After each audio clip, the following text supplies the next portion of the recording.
Sa nakaraang episode ng Mashley, si Mash ay isang lalaking may pambihirang lakas na nabubuhay sa isang lipunan, kung saan ang mahika ang siyang basihan ng sosyal na estado ng pamumuhay.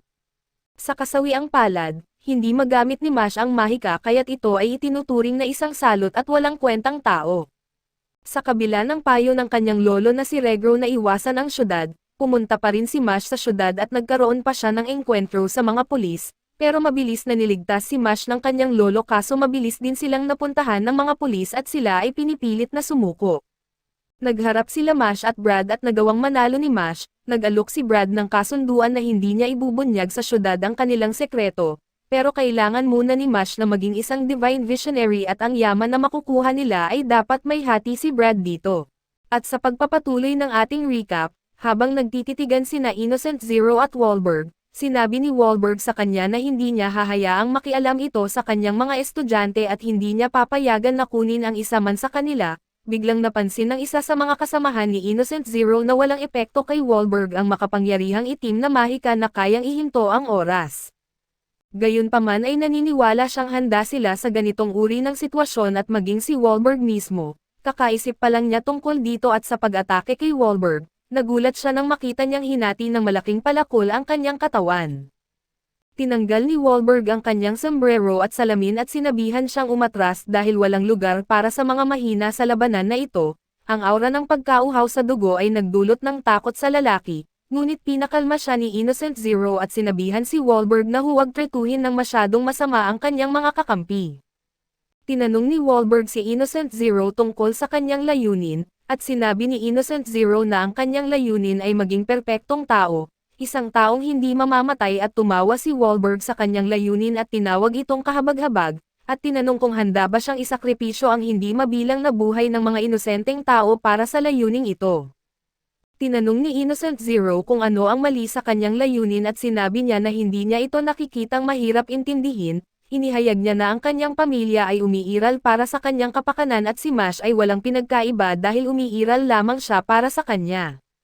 Tumawa si Wahlberg sa kanyang mga salita at sinabi na itinakda silang magkasalungat, binanggit niya na si Mash ay magiging pag-asa para sa mundo at kung gusto niyang kunin si Mash, kailangan muna niyang dumaan sa kanya. Biglang habang sinasabi ito ni Wahlberg ay lumitaw ang dalawang dagdag na linya sa kanyang mukha at nagsimulang magbago ang kanyang wand. Nakita ito ni Innocent Zero at sinabi niya na ilang dekada na mula nang huli silang magtagpo, habang ipinapakita rin ang dalawang dagdag na linya sa kanyang mukha habang sinasabi ito. Sa pagkakataong ito, kapwa nila inaktibo ang kanilang makapangyarihang mga spell na may Innocent Zero na gumagamit ng Summon Kronos God of Time, at si Wahlberg naman ay nag-summon ng Uranus God of Sky. Hindi lang ito, nagcast din si Innocent Zero ng isa pang spell at tumawag ng malaking grupo ng Dark Monster na mga demonyong may isang mata. Sinabi niya kay Wahlberg na wala siyang kailangan maliban kay Mash at papatayin niya ang lahat ng mga estudyante ng akademyang ito. Biglang nagbitaw si Wahlberg ng makapangyarihang spell na nagpapalaya kay Mash, Lance, Margaret, Caldo at Dot mula sa spell ni Innocent Zero na nagpapatigil sa oras. Sinabi niya sa kanyang mga pinalayang estudyante na ipapaliwanag niya ang lahat mamaya, ngunit sa ngayon, gusto niyang protektahan nila ang ibang mga estudyante mula sa mga demonyo habang siya ang bahala kay Innocent Zero. Sa ganitong paraan, nagsimula sina Lance at Dot na labanan ang ilan sa mga demonyong may isang mata at habang nakikipaglaban si Caldo sa mga demonyo, naisip niya sa sarili na kailangan niyang tulungan si Wahlberg subalit bago pa man siya makagawa ng anuman ay biglang tumalon sa kanya ang isa sa mga demonyo. Bago pa man siya maatake ng demonyo, dumating si Orter at tinapos ito gamit ang kanyang sand magic spell at matapos makipagsagupa sa kanila, naniniwala si Orter na ang bawat isa sa kanila ay may lakas ng isang double liner. Sinabi niya kay Caldo na tulungan si Wahlberg, ngunit nang makita niyang may mga demonyong lumalabas mula sa sahig, naniniwala siyang gusto ni Innocent Zero na hindi sila makialam sa kanilang laban. Pinagtawanan ni Innocent Zero si Wahlberg at sinasabing iniwan niya ang lahat sa kamay ng kanyang mga estudyante, pero sinabi ni Wahlberg sa kanya na naniniwala siya sa kanyang mga estudyante at dapat mag-alala si Innocent Zero para sa kanyang sarili. Pagkatapos nito, nag-teleport silang dalawa sa ibang lugar papunta sa langit at sinabi ni Wahlberg na ito ay magpapahintulot sa kanilang makipaglaban ng walang abala. Sa lupa ay sinabi ni Dot na napapatay nila ang mga kaaway kaso patuloy pa rin silang dumadating at sinabi ni Lance sa kanya na darating ang suporta, kaya kailangan lang nilang magpatuloy sa pagtanggol. Habang sinasabi niya ito, lumitaw ang isang malaking tore sa likuran nila na may mas malaking bola ng mga pako na lumilipad sa ibabaw nito. Pagtingin nila ay napansin nilang si Cell ang nakatayo sa tuktok ng tore, at siya ang lumikha nito. Tinuro ni Margaret kung paano inaatake ng mga nilalang ang lahat maliban kay Mash na nakatayo lang mag-isa, binanggit niya pagkatapos na inaasahan niyang mayroon silang tiyak na paraan upang mapigilan siya. Tinanong ni Dot kung paano ito nalaman ni Margaret na sinagot niya, ipinaliwanag na dahil ito sa kanyang intuition bilang babae at sumigaw si Dot kay Mash at sinabi sa kanya na haharapin nila ang grupo ng mga demonyong may isang mata at dapat siyang pumunta kay Cell at kung hindi, papatayin ng bola ng mga pako ang lahat ng mga estudyante.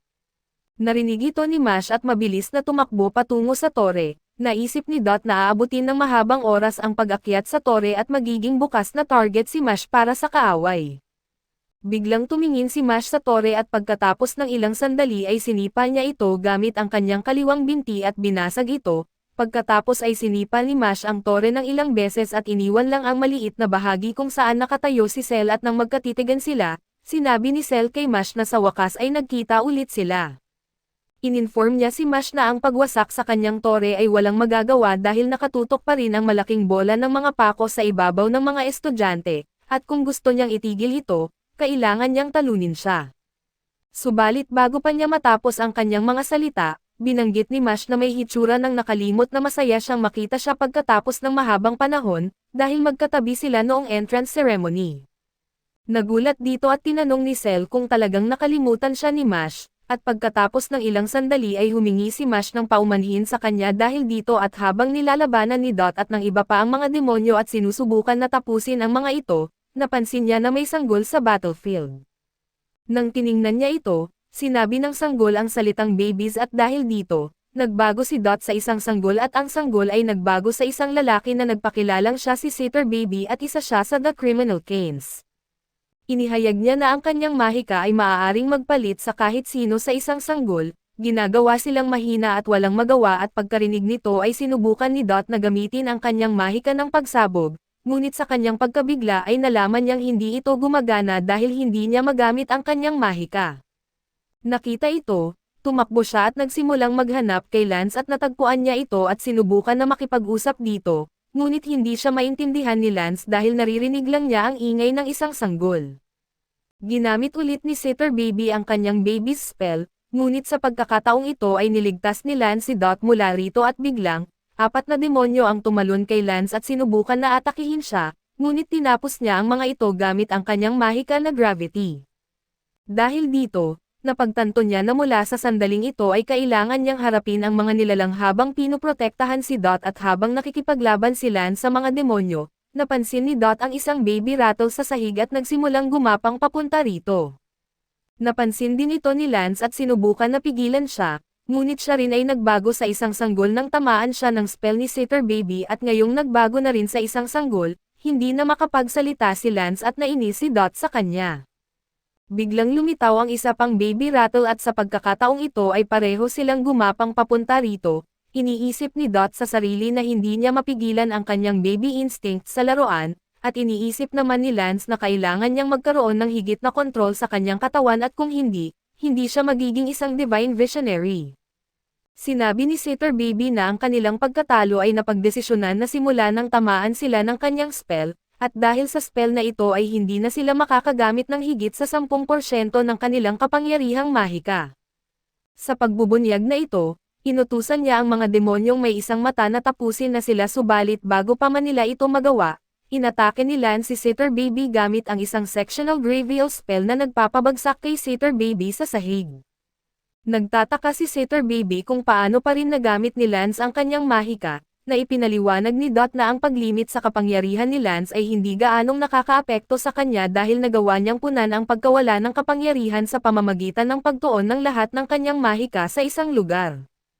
Sinabi niya kay Sitter Baby na nakalaban siya ng isang makapangyarihang salamangkero na top student din ng klase ngayong taon. Naisip ni Caldo sa sarili na bihira lang makakita ng mga gumagamit ng mahika na lumalampas ang talento sa kanilang edad, ngunit hindi siya magtataka kung ito ay mula sa Easton.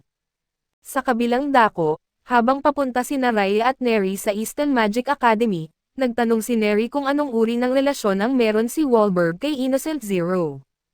Ipinaliwanag ni Rio na ang Magic Realm na kanilang tinitirhan ngayon ay itinayo ng isang dakilang gumagamit ng mahika, na naging pundasyon ng Divine Visionaries at ibinunyag niya na ang pangalan nito ay Adam, at wala ni isang tao ang makatindig laban sa kanyang dark magic at sina Innocent Zero at Wahlberg ay ang pinakamahusay na mga estudyante ni Adam.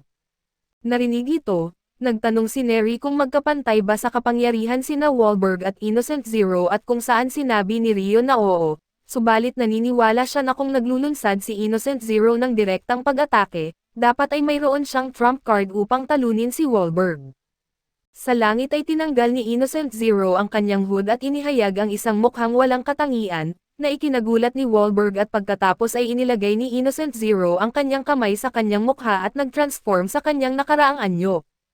Habang ginagawa ito doon ay tinanong ni Wahlberg kung tinalikuran ba niya ang kanyang pagkatao. Ngunit sinabi ni Innocent Zero na siya ay mas tao pa sa kahit sino at sinabi niya na mayroon siyang mga pagnanasa tulad ng mga tao, ngunit walang hangganan ang kanyang kasakiman at dadalhin niya si Mash pabalik ngayon kasama ang ulo ni Wahlberg. Pagkatapos ay binibigkas niya ang isang spell na tinatawag na Times the Living Dead, na nagsisimulang mag-transform sa isang masamang orasan at isang masamang kabaong na nakakadena sa harapan nito at si Wahlberg. Sa pagtingin dito ay nagulat na sinabing ito ay isang ipinagbabawal na spell. Sa lupa ay inatake ni Cell si Mash at sinimulang tapusin siya gamit ang kanyang spell, ngunit sa kanyang pagkabigla ay nagsimulang tumakbo si Mash sa pamamagitan ng kanyang mahika at inilunsad ni Cell ang higit pa sa kanyang mga spell sa kanya, ngunit tinakbuhan rin ito ni Mash. Nang maabot niya si Cell, sinuntok niya ito sa mukha at binagsak sa lupa at iniisip ni Cell na nakikita ito at na noong huling beses ay bahagya lang nakakasabay si Mash sa kanyang mga atake, at nagtataka kung paano siya ngayon nakakalaban sa kanya ng pantay-pantay. Pagkatapos ay inihayag ni Mash na naaalala na niya siya, at siya ang itim na tinik subalit sinabi niyang nakita na niya ang kanyang mga laro minsan, kaya hindi na ito uubra sa kanya muli. Kaso dito muna matatapos ang ating recap, salamat sa inyong panonood hanggang sa muli.